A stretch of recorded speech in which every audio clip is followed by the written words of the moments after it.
Très bien. Donc, nous avons donc trouvé que le centre de masse pour une sphère, ou bien la position du centre de masse pour une sphère creuse, il est à la position R sur 2, donc sur l'axe Z. Donc, ZG est égal à R sur 2 et XG, YG sont égales à 0. Alors, c'est-à-dire que, voilà, j'ai mis ce dessin, j'ai mis deux dessins où la demi-sphère elle est en haut, ou bien la demi-sphère est en bas. De toute façon, la position du centre de masse ne va pas changer, hein. Ici, il est à la distance R sur 2, il est ici aussi à la distance R sur 2. Ça ne dépend pas du fait que, si vous voulez, la calotte, elle est vers le haut ou vers le bas.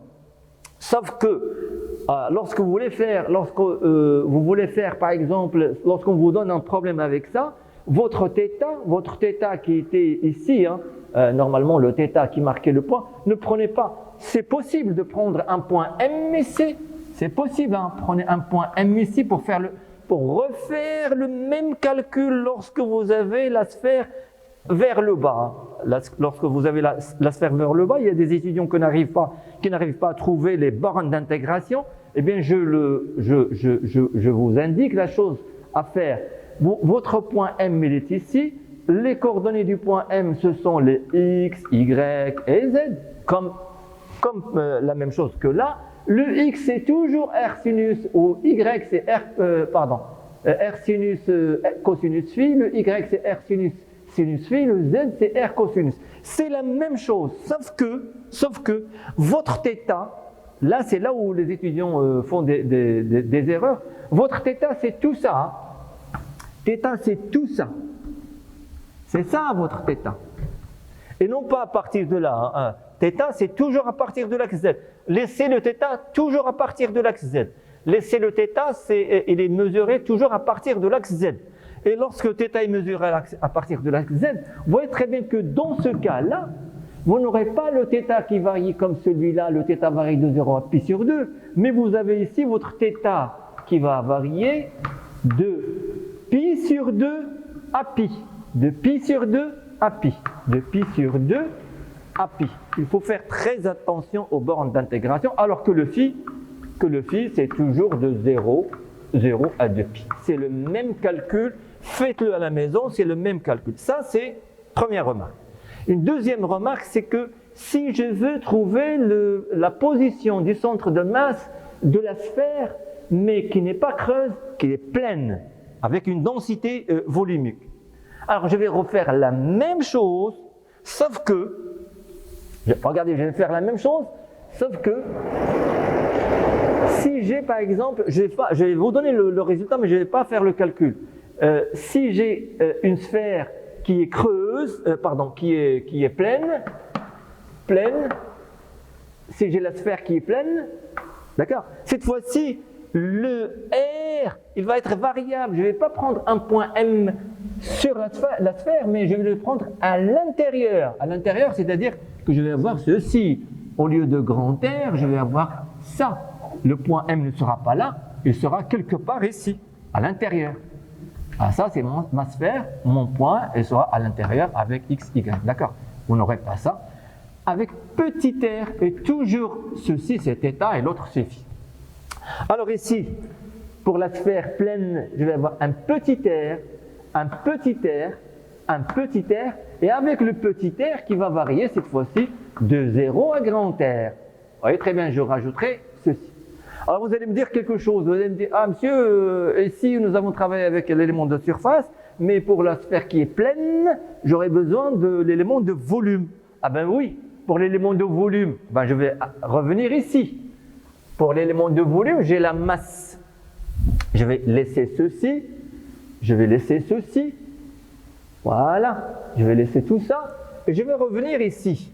Tout à l'heure, on a travaillé avec l'élément de surface. Ben, cette fois-ci, il faut que je travaille avec l'élément de volume. Pourquoi? Parce que ma masse dm est égale à ρ dv.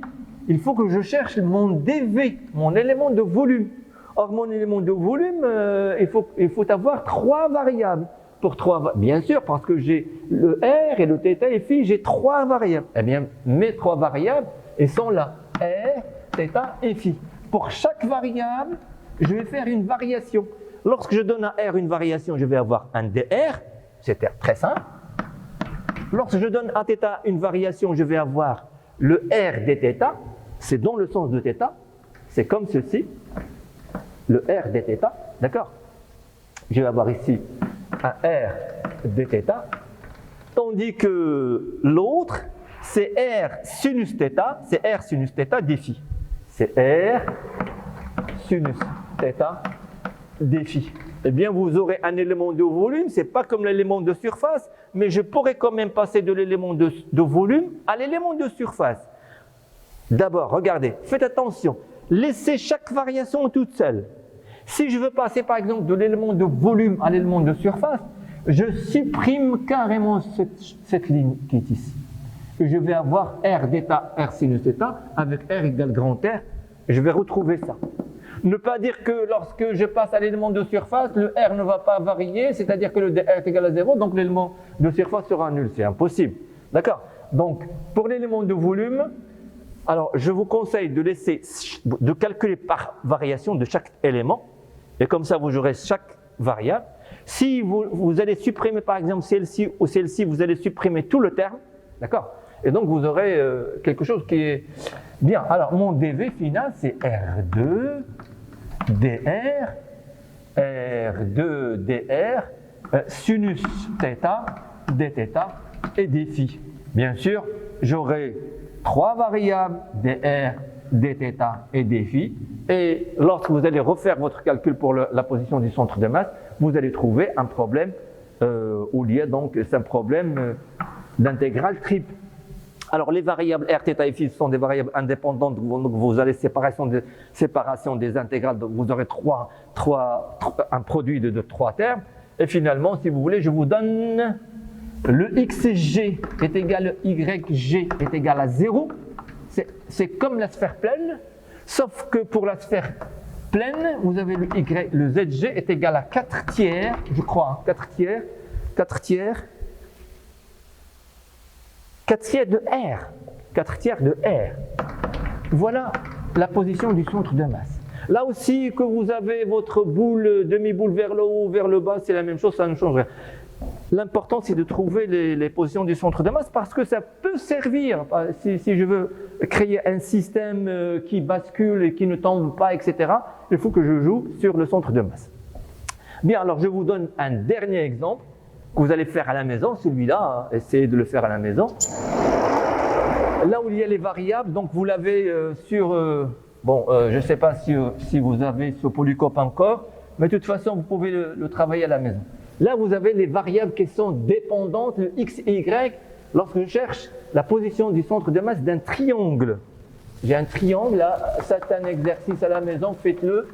Voilà, vous avez un triangle de côté AB, A et B. J'ai un triangle, si vous voulez, O0, ça c'est mon point A, ça c'est mon point B.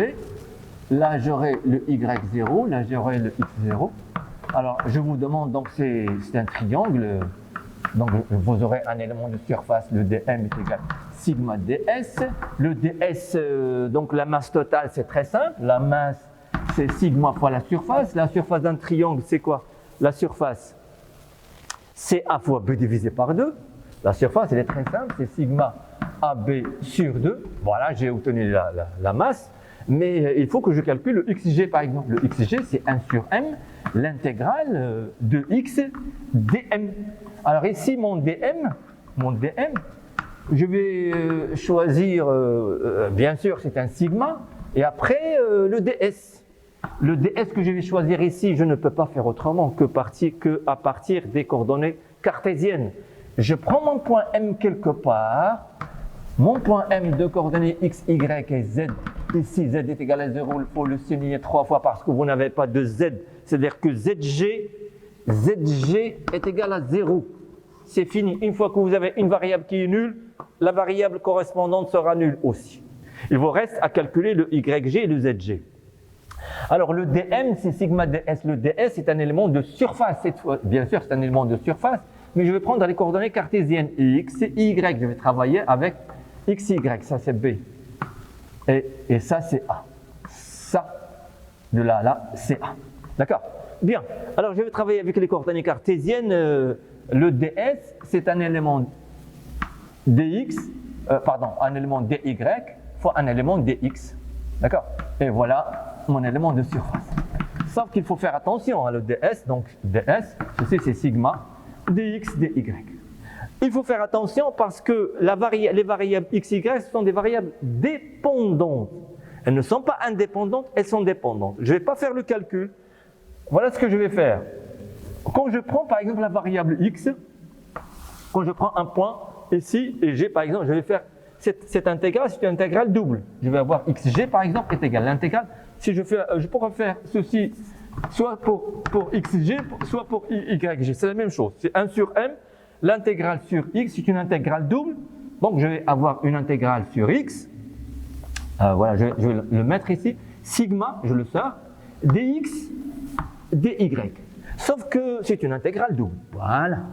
Sauf que x et y sont des variables qui sont dépendantes. Vous allez me dire, qu'est-ce que ça veut dire? Ça veut dire la chose suivante, c'est pour un x donné, si je veux intégrer par exemple sur la variable x en premier, pour un x donné, le y il va varier de 0 jusqu'à ce point-là. Le y, lui, il va varier de ce point jusqu'à ce point. Lorsque je prends un x donné, le y va varier de la borne la plus basse, c'est-à-dire 0, vers cette borne-là. Et cette borne-là, elle est fonction de x. Changer x, si je suis ici, si je prends x ici, d'accord, x ici. Par exemple, cette intégrale, je peux l'écrire comme ceci, c'est égal à 1 sur m, l'intégrale x dx. Le x, je sais qu'il va varier de 0 à a. Je pourrais faire la même chose du côté de y, mais je le fais du côté de x, c'est plus simple. Et ici, j'aurai une intégrale sur dy. D'accord? Cette intégrale, elle dépend de x. C'est pour ça que je ne vais pas la sortir, je ne vais pas faire un produit. Cette intégrale-là, elle va dépendre de x. Et cette intégrale, elle va revenir ici pour que je puisse calculer le x. Le x ici, il va varier de 0 à a. Mais le y, il va varier de 0 à une certaine valeur que je vais chercher, que je vais déterminer parce que cette valeur-là, elle est fonction de la position x. Et que vous êtes ici ou là, c'est les fonctions de la... Vous avez cette valeur-là que je cherche, c'est-à-dire le y, il va varier de 0 à cette valeur maximale. Alors cette valeur-là, c'est quoi? Si je note ceci alpha, ceci je ne vais pas le faire, mais je le fais quand même, je vous laisse à vous de faire par la suite. Le alpha, j'aurai tangente alpha est égal à ça sur ça, est égal à ça sur ça. Et donc je vais avoir la tangente alpha, si vous voulez. Vous voyez très bien, lorsque les variables sont dépendantes, le calcul devient un petit peu difficile à faire. Mais quand même, il faut les voir une fois dans la vie, c'est-à-dire que j'aurai donc tangente alpha rien que pour déterminer cette valeur-là, le y. Rien que pour déterminer cette valeur. Donc le y, si vous voulez, ce y-là, ça c'est mon y. Pour x, j'ai un y. Cet y, il est fonction de x. Tangente alpha est égal à y sur cette partie-là. Or, cette partie-là, c'est quoi? C'est a moins x. C'est a moins x. Donc, j'enlève ce x pour ne pas avoir deux fois le x. J'ai mis le x ici. Ça, c'est x. Ça, c'est votre x. Et ça, c'est votre y. Alors, tangente alpha, c'est y sur cette partie. Et ça, c'est a moins x. C'est a moins x. Et ceci est égal à b sur a. Et donc, le y est égal à b sur a facteur de a moins x. Eh bien, cette valeur y, je vais la mettre ici.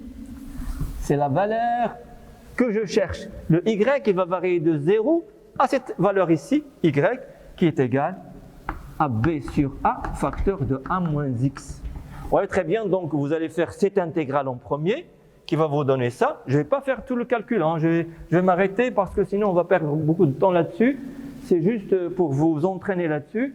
Ceci, c'est toujours 1 sur m. Je vous laisse à vous de faire le calcul par la suite. X dx, de 0 à a. Et cette intégrale, de 0 à cette valeur de dy, c'est y. Y entre 0 et cette valeur, donc c'est b sur a, facteur de a moins x.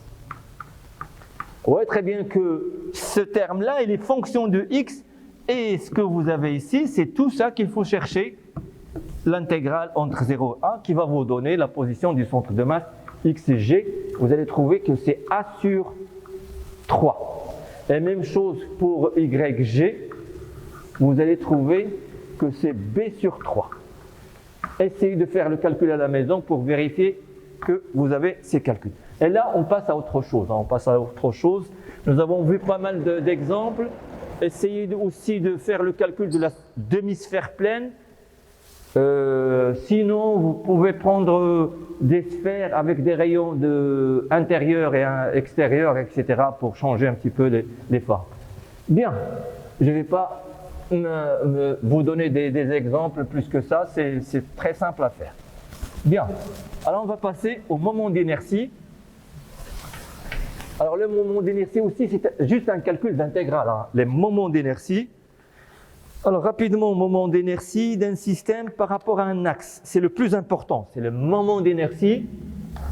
On va passer au moment d'inertie d'un système sigma par rapport à un axe delta, par exemple. Le moment d'inertie d'un système sigma par rapport à un axe delta. Alors, je le note I de sigma par rapport à delta. Et ça, c'est le moment d'inertie d'un système sigma par rapport à un axe delta. C'est par définition l'intégrale. Je vais vous donner deux définitions, mais la première, c'est une définition donc, qui est donc ordinaire, et l'autre, c'est une définition qui est plus intéressante pour faire le travail, pour faire le calcul. Donc le moment d'inertie qu'on note généralement I, hein, le moment d'inertie d'un système sigma par rapport, c'est pas une virgule, c'est pas un point, c'est par rapport. C'est par rapport, hein, mettez c'est par rapport, parce qu'on aura besoin de virgule par la suite pour autre chose. Donc le moment d'inertie d'un système sigma par rapport à un axe delta est égal à l'intégrale. Bien sûr, je vais intégrer sur sigma. De quoi? Des distances carrées des points M à la droite delta. Distance au carré du point M delta, dm au point M. Vous voyez, ce dm au point M, on l'aura toujours. Maintenant, partout ailleurs, vous aurez ce dm. M appartenant ici. C'est la distance carrée, c'est la distance, ça veut dire quoi? J'ai un système, voilà mon système par exemple sigma, et j'ai un axe que je vais mettre comme ceci pour ne pas avoir d'inclinaison. Voilà mon système, mon axe delta. Je cherche le moment d'inertie de ce système, c'est quoi? C'est, je prends un point M par exemple, d'élément de masse dm au point M. Le point M, toujours, je prends mon point M de coordonnées x, y, z pour ne pas se tromper par la suite. Je vais utiliser bien sûr des coordonnées du système sigma je vais étudier le système sigma par rapport à un repère, donc j'aurai forcément les coordonnées x, y du point M, etc. Bien, la distance, c'est ça. C'est cette distance, M delta virgule, hein, M delta, c'est cette distance multipliée par ce point-là pour tous les systèmes, et je somme sur tout le système. Ce sont les distances carrées. Alors, au lieu de travailler avec ça, on travaille avec cette expression qui est plus simple à manier. Donc, ceci est égal aussi OM vectoriel E delta au carré dm au point M. C'est la même écriture, sauf que cette écriture, c'est plus simple. Pourquoi c'est plus simple? Si vous voulez, moi je cherche la distance. D'abord deux choses. Premièrement, le E delta c'est quoi? On va prendre une à une. Le E delta c'est le vecteur unitaire porté par delta. C'est un vecteur unitaire porté par delta, il nous montre la direction de l'axe delta. Très bien. Alors O, le point M, je sais, le point M c'est un point de système. Et le O c'est quoi? Le O c'est un point quelconque. Le O c'est n'importe quel point. C'est n'importe quel point qui appartient à delta, quel que soit. Vous voyez, la traduction de ça, je la traduis comme ceci, et vous allez me dire, c'est impossible, mais on va montrer que c'est possible. Quel que soit le point O que vous prenez, qui appartient forcément, et il faut que ce point appartienne à delta. S'il n'appartient pas à delta, ça et ça, c'est pas la même chose. n'importe quel point. Alors, autre chose, avant de montrer que ça est égal ça, d'abord montrons que cette écriture-là ne dépend pas du point O. Ah ben, ne dépend pas du point O. Choisissons un deuxième point qui appartient aussi à delta. Appelons-le par exemple O', qui appartient à delta.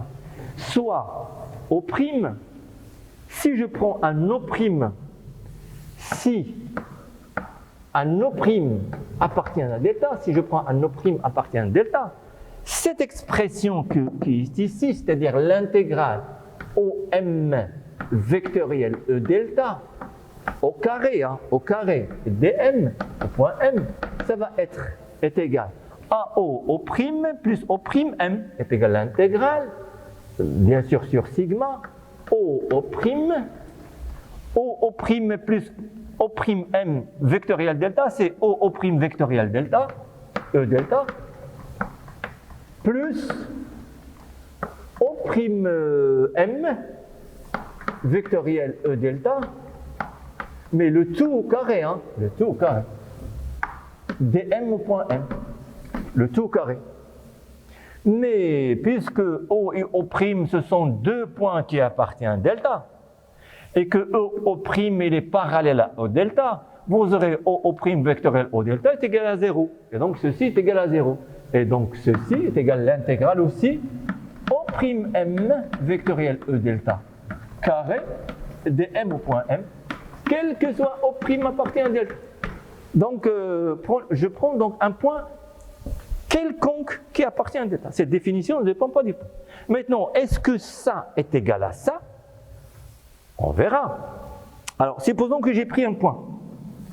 Eh bien, mon point M, il est ici, donc j'aurai cette distance. J'aurai, ça c'est le vecteur, si vous voulez. J'appelle ceci l'angle alpha. Alors, vous voyez très bien que OM vectoriel, je vais l'écrire ici. Je vais écrire OM vectoriel E delta. Ça, c'est un vecteur. Si je prends le module, son module, le module est égal le module de OM, c'est-à-dire ceci, d'accord, c'est ceci, module de OM, le module de E delta, et fois l'angle, sinus de l'angle entre ça et ça, c'est OM avec E delta, c'est sinus alpha. Sinus alpha. Le module de E delta est égal à 1, le module de OM c'est celui-là, le module de OM c'est cette distance-là. Et donc ceci est égal, si vous voulez, module de OM sinus alpha. Très bien. Alors regardez cette distance-là, la distance. Le cosinus alpha, c'est le module de OM, ça me donne ça, mais D, c'est quoi? C'est le module, si vous voulez, sinus de alpha est égal à D sur OM. Sinus alpha est égal à D sur OM, hein, sinus alpha, je vais vous l'écrire ici. Hein. Oh là là, bah c'est ça, on peut le voir. Sinus alpha est égal à D sur le module de OM. D'accord? Sinus de alpha est égal à D sur le module de OM. Donc D c'est sinus alpha fois 2M. Ben, ceci est égal à D. Eh bien, ceci au carré, c'est-à-dire si vous enlevez ceci au carré est égal à D carré. Et donc ça et ça c'est la même chose. Ça et ça c'est la même chose. Et donc au lieu de travailler avec cette définition, on va travailler avec celle-ci, c'est plus simple. Alors exemple, je vais vous donner un exemple. Alors exemple. Alors, un exemple, moment d'inertie, par exemple, de n'importe quel système. Hein. Je vais prendre un disque. Alors, je vais prendre un disque. Je pourrais prendre aussi un demi-disque, mais je vais prendre un disque. Prenons un disque, un exemple. Voilà un disque D, O0 et R. Le centre O0 et R. Alors, je voudrais calculer le moment d'inertie de ce disque, par exemple, par rapport à un axe. Ben, je prendrai par exemple l'axe OX. Vous allez me dire, c'est quoi l'axe OX? Supposons que je vous donne un axe OX comme ceci. Supposons que votre axe OX, c'est ça. Il va passer par cette origine, bien sûr. Voilà x0. Alors, le moment d'inertie, l'origine, j'ai déjà marqué l'origine. De toute façon, c'est pas grave. Alors, le moment d'inertie du disque par rapport à l'axe O0x, je mettrai O0x parce que il se peut que j'aurai un autre axe qui est parallèle à x, mais qui ne passe pas par l'origine, qui passe par d'autres points. Donc, c'est le moment d'inertie du disque par rapport à l'axe O0, l'axe qui passe par ce point-là et parallèle à x0, donc O0x, est égal, l'intégrale par définition, l'intégrale de quoi? De O0, parce que O0 c'est déjà un point de l'axe, ça tombe bien, O0m, vectoriel EX ou bien vectoriel x0 au carré dm. Eh bien, vous allez me dire, c'est quoi ceci? On peut le calculer. Vous allez voir, en le calculant, on va trouver, c'est quoi? On va trouver que ce sont les distances carrées. Hein. C'est les points qui sont ici, c'est leur distance. La masse fois la distance carrée. C'est la distance, la masse multipliée par la distance carrée par rapport à l'axe x0. Vous allez voir que ceci, c'est quoi? C'est OM, c'est-à-dire si je continue, par exemple, un système d'axe Y0 pour avoir les calculs, Z0 c'est vers vous. Vous voyez, on a placé donc le disque dans un système de référence. Donc O0, X0, Y0. J'aurai donc OM, c'est quoi OM? On a dit que c'est X, Y, Z, bien sûr. Ici, vous avez Z égale à 0. Un point M de coordonnées toujours. J'ai X, Y, Z et après je pourrais prendre par exemple les coordonnées polaires, ce que je veux. Pour l'instant, j'aurai ça. Vectoriel x0 c'est 1, 0, 0 est égal. Je vais voir qu'est-ce que ça donne déjà, le produit vectoriel au carré. Au carré, c'est-à-dire c'est scalaire, hein, 2 fois scalaire. Ceci, c'est 0. Ceci, c'est Z. Et ceci, c'est moins Y. Très bien. Eh bien, si je prends Z égale à 0, là je l'ai fait dans le cas général, puisque Z égale à 0, donc je n'aurai pas ce terme-là. Ce terme-là est égal à 0. D'accord? Ce terme-là est égal à 0, et ce terme-là est égal à 0. Hein, pour l'instant, parce que j'ai pris un cas particulier. J'ai pris un cas particulier, je suis dans le plan. Donc, x, y, 0, vecteur 1 est égal. Donc, j'aurai ce vecteur. Et ce vecteur au carré, c'est-à-dire cet élément carré, est égal y2, l'intégrale dm au point 1. Vous voyez très bien que ça fait la distance carrée, c'est la distance à l'axe, d'accord? C'est la distance à l'axe au carré multipliée par l'élément dm et je somme sur tout le système. Alors maintenant, une fois que j'ai ça, il faut que j'introduise les coordonnées polaires, si vous voulez. Voilà mes coordonnées polaires pour faire les calculs. Hein. J'ai par exemple ceci r et ceci θ, et je fais le calcul comme d'habitude. J'ai donc x est égal à r cosinus θ, y est égal à r sinus θ, et je cherche à quoi est égal ce moment d'inertie du disque par rapport à l'axe x0. Alors le dm c'est sigma ds, le ds on l'a déjà vu c'est r dr dθ, et c'est fini, hein. Donc le r il va varier de 0, le r il va varier, je vais le mettre ici, hein. Le r il va varier de 0 à grand R, et θ il va varier de 0 à θ de 0. Alors θ il va varier de 0 à 2π. Ici vous avez θ il va varier de 0 à 2π pour avoir tout le système. Je répète, le r il va varier de 0 à r et θ il va varier de 0 à 2π. Très bien, parce que j'ai donc tout le disque. Si j'avais la moitié du disque, à ce moment-là, θ va varier de 0 à π. Si j'avais un quart de disque, juste le quart, θ va varier de 0 à π sur 2. Vous voyez très bien qu'il faut donc faire attention aux bornes d'intégration. Là, je fais ça, c'est pour le disque entier, mais je pourrais donner un quart de disque, un petit angle qui définit donc une partie du disque, etc. Ça, c'est en examen. Alors, le y2, c'est quoi? Le y2, c'est l'intégrale. Y2, c'est quoi? Y2, c'est r2 sinus. Voilà mon r2 sinus carré θ. D'accord? Le dm, c'est quoi? C'est sigma r dr et dθ. Eh bien, très bien. On a presque finir ce calcul. Le calcul ne pose aucun problème, hein, le calcul ne pose aucun problème. Faites attention, donc c'est un sinus carré, Donc ça nous donne, il n'y a rien à diviser, on ne divise pas, on ne divise ni par m ni par rien. Et si par contre, bien sûr, le sigma, il faut pas la laisser, hein, il faut changer le sigma. Il faut toujours donner ça avec ce qu'on vous donne. On vous donne la masse et les dimensions. Alors, donc, le moment d'inertie du disque par rapport à l'axe O0, X0 est égal à l'intégrale, le sigma je le sors, le R2 et R c'est un R3 dr, et ceci multiplié par l'autre intégrale parce que ce sont des variables sont indépendantes, sinus carré dθ. L'intégrale sinus carré dθ de 0 à 2π et de 0 à R. C'est presque fini, donc j'aurai ceci est égal à sigma R4 sur 4 pour celui-là, et celui-là, sinus carré plus cosinus carré, ça fait 1, l'intégrale et l'intégrale, ça fait 2π, et donc ça fait, cette intégrale, ça va faire un pi. D'accord? Cette intégrale, ça va donner un pi. Je vous laisse à vous de faire le calcul de cette intégrale qui va vous donner un pi. Sinus carré plus cosinus égale à 1, donc 2π, ça fait un pi. Bien, alors par la suite, il faut que je revienne là à la masse. La masse m, or, il ne faut pas laisser ceci comme ceci. Il ne faut pas laisser ça. Ça, c'est interdit, hein. C'est interdit de laisser ça.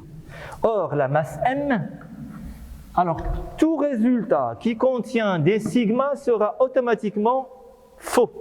Il faut les enlever, il faut remplacer par la masse.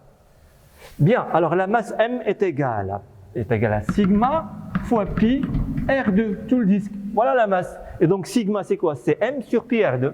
Ça veut dire que I du disque par rapport à O0, X0 est égal. Sigma, c'est m sur pi R2. C'est m sur pi R2. Ou bien, on peut faire ça. Hein. On peut faire autre chose. Hein. On peut faire autrement. Alors, ça nous fait pi R4 sur 4 fois sigma. Or, sigma pi R2, c'est la masse. Sigma pi R2, c'est la masse. Donc, ceci, ça nous donne m R2 sur 4. Et ça, c'est le moment d'inertie par rapport à l'axe O0, X0. Alors, si vous faites la même chose avec l'axe O0, Y0, vous allez trouver la même chose. Vous voyez très bien que le moment d'inertie par rapport à cet axe, ou bien le moment d'inertie par rapport à cet axe, c'est la même chose. Sauf que vous allez voir les variables qui sont différentes. Ici, il faut que je regarde ces distances-là au carré. D'accord? Le moment d'inertie par rapport à l'axe Y, c'est quoi? C'est l'intégrale des distances au carré. Les distances au carré ici, vous allez trouver, ce sont les X. Hein? Et non pas les Y. Les Y, c'était le moment d'inertie par rapport à X. Et alors, si vous faites le moment d'inertie par rapport à Y, vous allez trouver les X2. C'est très simple de vérifier que au M vectoriel Y0, hein, si je veux calculer le moment d'inertie par rapport, si je veux calculer le moment d'inertie par rapport à l'axe OY, je vais trouver ça. Par rapport à l'axe OY du disque, I disque par rapport à l'axe O0Y, O0Y0, le disque et GI est égal à l'intégrale, cette fois-ci, de O0M vectoriel Y0 au carré dm. Or, OM, je vous le donne encore une fois, Z égale 0, vectoriel 0, 1, 0 est égal. Le vecteur au carré, hein, le vecteur au carré. Ce vecteur qui est ici, le voilà, c'est ça vectoriel, ça me donne un vecteur. Et ce vecteur au carré, c'est le produit scalaire. Hein, je prendrai le produit scalaire du résultat. J'enlève ça, c'est 0. J'enlève ça, c'est 0. Et j'enlève ça, c'est x. Et ce vecteur fois ce vecteur, ça me donne le x2. Et donc ceci, ça donne l'intégrale x2 dm au point m dm au point m, m appartenant au disque. Alors, qu'est-ce qui va changer, hein? Qu'est-ce qui va changer? Vous voyez très bien que quand je change x, à la place de y, j'ai x. À la place de y, j'avais r sinus θ. Et ici, je vais avoir r cosinus θ au carré. R2 cosinus carré θ. Eh bien, tout ceci, dans tout ça, je vais avoir l'intégrale, c'est-à-dire par rapport au y, c'est l'intégrale sigma, ceci va rester. Mais là, ça va changer en un cosinus carré. Or, l'intégrale de 0 à 2pi de cosinus carré, c'est la même chose que celui du sinus carré. Et donc, je vais trouver le même résultat, c'est-à-dire que ce résultat aussi, ceci, I du disque par rapport à O0, X0, n'est rien d'autre que mr carré sur 4. D'accord? Très bien. Alors, vous allez me dire, est-ce que, bon, normalement, le moment d'inertie, par rapport à n'importe quel axe, je vais prendre un autre axe, hein. Je vais trouver la même chose, à condition que cet axe passe par l'origine. À n'importe quel axe, par exemple, si je voudrais calculer le moment d'inertie du disque par rapport à cet axe, ce sont les distances carrées, hein. Ce sont ces distances carrées.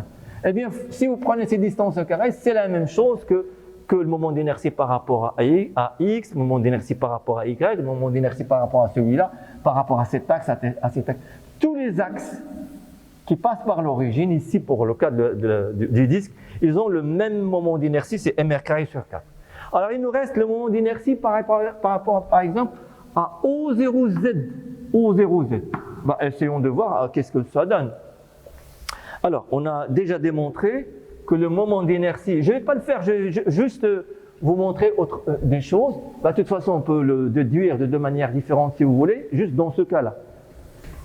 On a démontré tout à l'heure que le moment d'inertie, ça, on a fait ça, hein. D'abord, voilà ce que je cherche, disque par rapport à O0Z0 est égal à l'intégrale O0n vectoriel Z0 au carré dm au point m. M appartient à un disque. Très bien.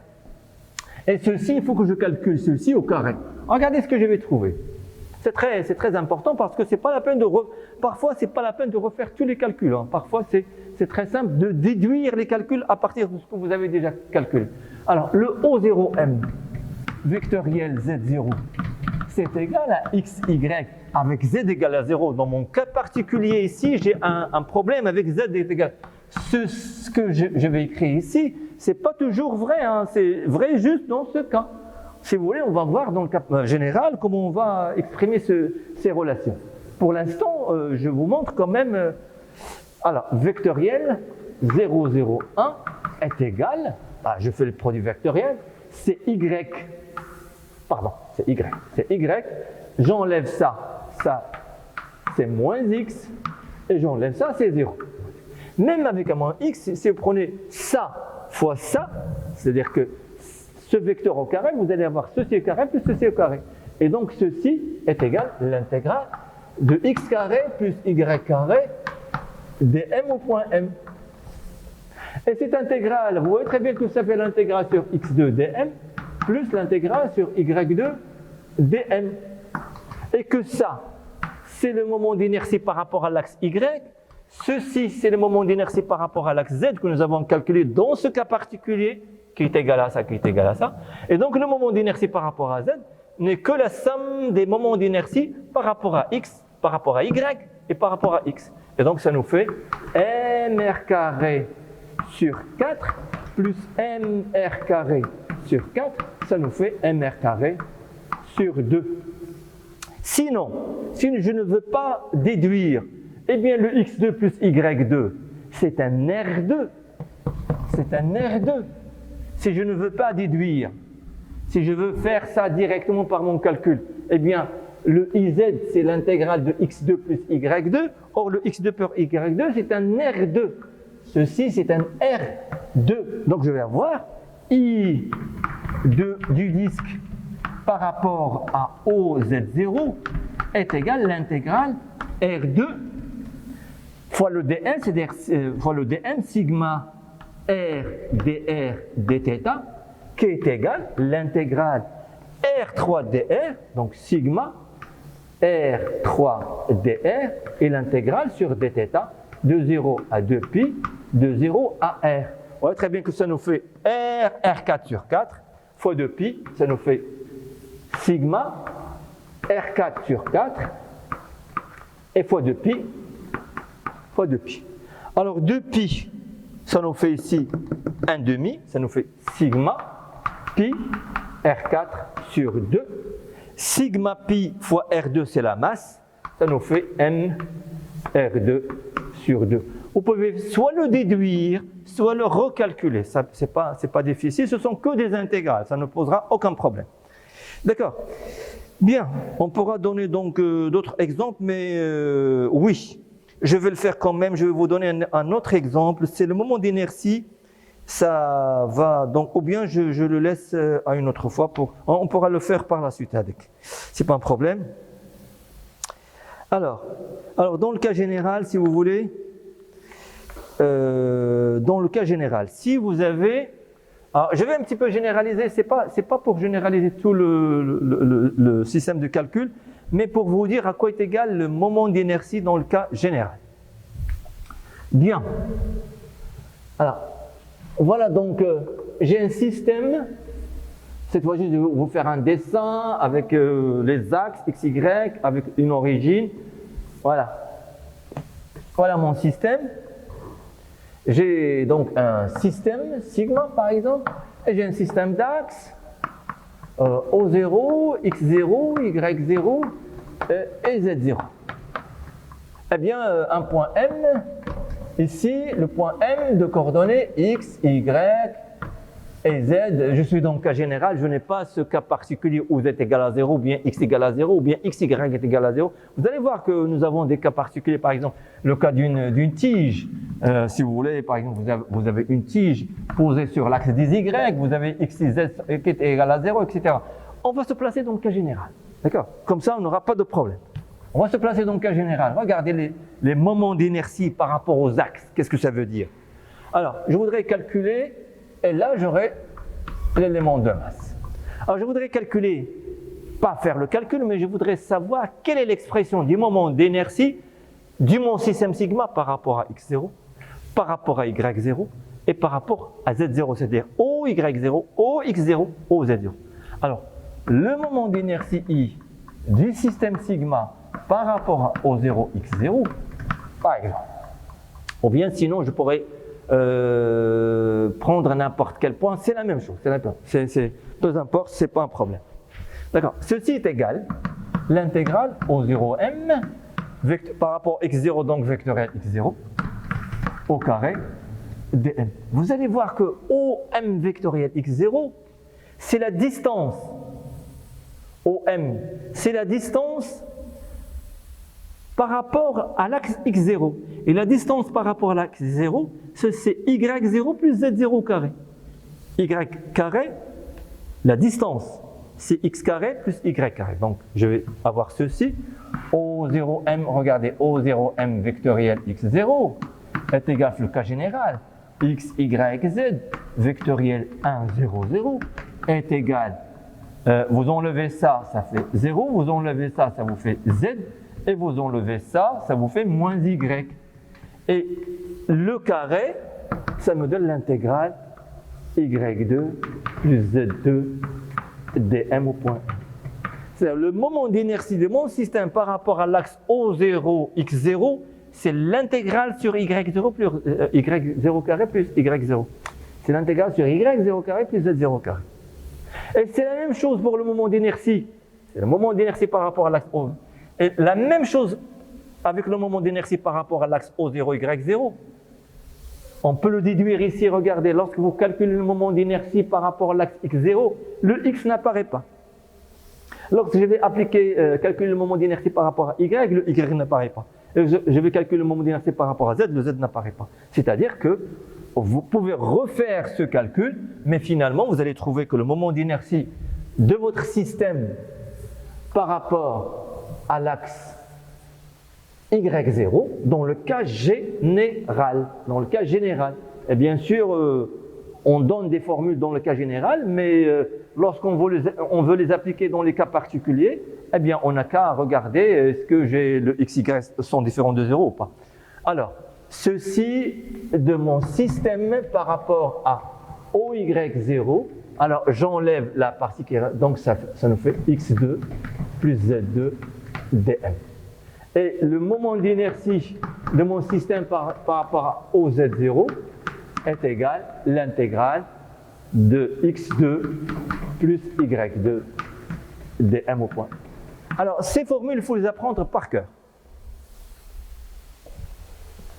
Donc, ces formules, il faut les apprendre par cœur. Alors, par la suite, on va poser, comme ce sont des notations, parce qu'on va définir la matrice d'inertie, on va poser que ce i. Alors, faites attention avec moi, s'il vous plaît. Il faut me donner un petit peu plus que... Alors, c'est A. Ça, on va le poser, est égal à A.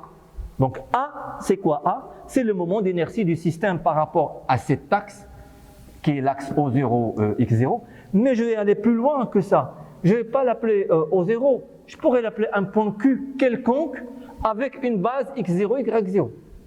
Le moment d'inertie de mon système par rapport à un axe, par rapport à l'axe Q, X0, par rapport à l'axe QX0, je mettrai ici un QX0, et donc je suis en train de travailler dans le repère, ou bien dans le système d'axe, QX0, Y0, Z0. Donc ce point-là, c'est pas seulement au 0, vous pouvez prendre n'importe quel point, Q, à condition que QM, ce sont les coordonnées XY. Le vecteur QM apporte coordonnées x, y, z. Vous changez cette origine là, au lieu de l'appeler au 0, vous l'appelez un Q quelconque. Eh bien, le A est égal au moment d'inertie par rapport à, je le note A. Celui-là, je vais le noter B. Et celui-là, je vais le noter C. Pour ne pas écrire le moment d'inertie sigma, on va les noter ABC. ABC. Ici aussi, c'est Q. Un point quelconque, c'est-à-dire que ici je me suis donné deux choses, je me suis donné un point Q et une base x0, y0. Un point Q et une base me donne un repère x0, y0, z0. La donnée d'un point Q et d'une base me donne un repère et c'est par rapport à ce repère-là que j'ai les x, y, z des points qui appartiennent à sigma, et donc j'aurai le moment d'inertie que je vais l'appeler A, le moment d'inertie que je vais l'appeler B, le moment d'inertie que je vais appeler C. Mais je vais vous donner juste une remarque parce qu'on va s'arrêter. Regardez, lorsque c'est difficile de faire des calculs, parce que lorsqu'on fait un calcul à 3D, j'aurai à calculer x carré plus x, etc. Non, ça me fait beaucoup. Donc pour alléger les calculs, voilà ce qu'il faut calculer, c'est plus simple. Vous calculez le A' qui est égal, cette fois-ci l'intégrale de x2 dm. Je calcule le B' qui est égal à l'intégrale y2 dm. Et je calcule le C' qui est égal à l'intégrale z2 dm. D'accord? Alors une fois que je calcule ces trois intégrales qui sont très simples, au lieu de calculer l'intégrale sur x2 plus z2, l'intégrale sur x2 plus y2, etc., je calcule que ces trois intégrales. Et par la suite, j'aurai que le A que je cherche, mon A, par exemple mon A ici, c'est l'intégrale sur y2 plus z2. L'intégrale sur y2 plus z2, c'est B' plus C', c'est juste une somme. Vous avez calculé ceci, vous avez calculé ceci, vous avez calculé ceci, eh bien A, c'est B' plus C', B est égal à A' plus C', et C est égal à A' plus B', et vous aurez donc les trois intégrales sans faire le calcul trop lourd comme ceci. Bien, alors je vous invite donc à la maison à refaire tous les calculs que nous avons fait ici, parce que par la suite, donc la semaine prochaine, j'espère bien, parce que cette semaine-là, on a perdu une séance à cause des vacances de lundi. Et donc, il faut essayer de revoir ça parce qu'on va attaquer les matrices d'inertie. Et merci.